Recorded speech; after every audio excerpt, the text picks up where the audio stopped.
Senhor presidente, senhores parlamentares, nos últimos dias eu tenho recebido muitos juízes, muitos promotores, muitos deputados, muitos senadores, muitas pessoas preocupadas com os mais pobres, Muitas pessoas preocupadas com a reforma previdenciária que supostamente estaria preocupando os mais pobres. É engraçado que nenhuma dessas categorias jamais bateu no meu gabinete para falar sobre os empréstimos a milionários do BNDES ou talvez a correção da tabela do imposto de renda, ou sobre auxílio moradia de juízes e promotores, ou mesmo, aliás, muito menos, sobre o aumento de salário de juízes do Supremo Tribunal Federal, que tramitou nesse Congresso há pouco tempo. E isso me despertou a curiosidade, De onde é que veio essa súbita preocupação com os mais pobres dessa categoria que, na pior das hipóteses,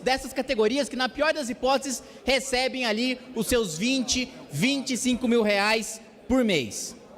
Estudei a reforma, senhora presidente, e descobri que, para quem recebe um salário mínimo, ou seja, para os mais pobres, que essas categorias tanto dizem defender, as coisas não só não pioram, como melhoram.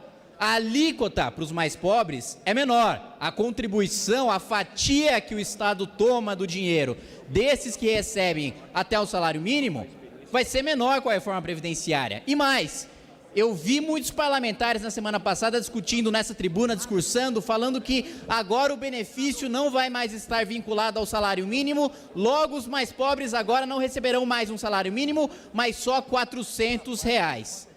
Pura canalice, senhora presidente, porque hoje, aos 60 anos de idade, o mais pobre não recebe absolutamente nada. E o que se propõe na nova Previdência é que já aos 60 receba R$400 caso esteja em situação de miserabilidade. Ora, como alguém pode falar em desigualdade social, como alguém pode falar em defender os mais pobres, como alguém pode falar em justiça social, sendo contra pagar R$400 uma renda mínima para quem hoje não recebe absolutamente nada e fica 5 anos, dos 60 aos 65 anos, sem receber absolutamente nada? Que diabo de defesa dos mais pobres é essa em que você só defende que ele receba o benefício 5 anos depois e que aos 60 anos ele passe fome caso ele não tenha contribuído o tempo suficiente? Outro ponto é o de que a idade mínima prejudicaria principalmente os mais pobres, De que os tais 65 anos seria uma judiação para diarista, para o pedreiro, para a dona de casa, para essas categorias mais vulneráveis. Mas fato é que hoje, e isso não precisa acreditar em mim, dado oficial do Ministério da Economia, do governo Dilma, inclusive, independentemente de governo, o método de cálculo é o mesmo, inclusive para calcular o déficit, desde Fernando Henrique é o mesmo, aprovado por essa casa e referendado pelo TCU, para os teóricos da conspiração que falam que não existe déficit, O pessoal que fez economia em Hogwarts e acha que é bruxaria, você diz que você consegue criar um superávit mágico ali na Previdência, O mesmo método de cálculo desde lá. Mas retomando o raciocínio, dizem que a idade mínima de 65 anos prejudicaria os mais pobres, mas hoje quem se aposenta por tempo de contribuição é justamente o mais rico, é justamente o cara que se aproxima mais ou do teto do regime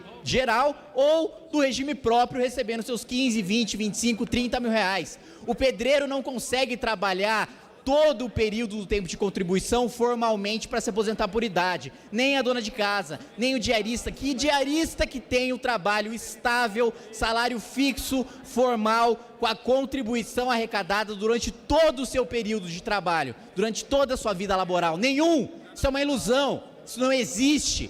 Hoje, inclusive, para corroborar esse dado, os estados que têm as aposentadorias mais precoces são os estados mais ricos.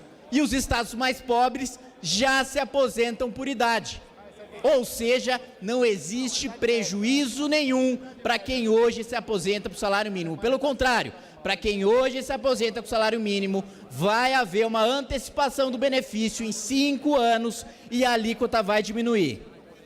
Mas aí me causou curiosidade, Bom, já que não prejudica os mais pobres, por que juiz, promotor, deputado, senador, ministro está batendo na porta do meu gabinete para falar contra a reforma e falar que está preocupado com os mais pobres? E aí eu fui ver como essas classes são afetadas pela reforma previdenciária. Bom, essas classes, e aí incluindo a minha classe agora de deputado federal, a nossa contribuição dos deputados, dos senadores, dos juízes e dos promotores vai passar de 11% para 19%.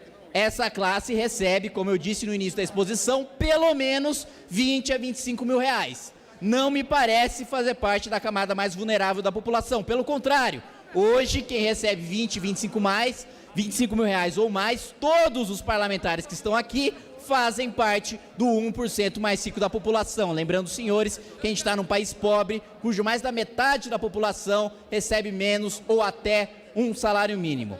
Outro ponto, será também cortadas as aposentadorias acumuladas e que hoje também fazem com que muitos já furem ou já tenham furado o teto do funcionalismo público. Gente como Marilena Chauí, como Gedel Vieira Lima e como José Sarney. Para você que me assiste, você pagador de impostos, você que paga a conta, paga essa casa, paga tudo, você que não sabe, hoje você financia a aposentadoria de Zé Sarney pelo Senado de 30 mil reais, mais pensão de ex-governador de mais 30 mil reais. Esse tipo de coisa, com a nova Previdência, acaba. É essa proteção aos mais pobres que está sendo pregada. É a proteção ao mais pobre que ganha o salário de 39, 40 mil reais, que tem segurança, que mora em condomínio fechado, que os seus filhos estudam em escolas particulares, que tem convênio de saúde particular, que não precisa de nenhum serviço público e que diz que está protegendo os mais pobres, combatendo a reforma da Previdência. É uma hipocrisia escancarada para todos vocês que assistem, que pagam o imposto, que pagam a conta de quem fica aqui fazendo gracinha, obstrução para não votar nada, para não discutir nada, só para ficar aqui o dia inteiro votando obstrução. São esses que dizem defender os seus direitos de mais pobres. São esses caras que não precisam de nenhum serviço público e que não querem que a gente reforme a Previdência para financiar a sua saúde pública, a sua educação pública e a sua segurança pública. Esses que discursam contra não precisam de nada disso. Você que está me assistindo precisa. É uma escolha. Ou você defende um Brasil de parlamentares que defendem que a gente utilize o nosso já escasso orçamento para financiar os seus próprios privilégios, ou que a gente defenda um país em que o orçamento do Estado seja prioritário para o que deve ser prioridade, como saúde, educação e segurança, que sem a reforma vai continuar absolutamente sucateado. Obrigado, senhor presidente. Obrigada, nobre deputado.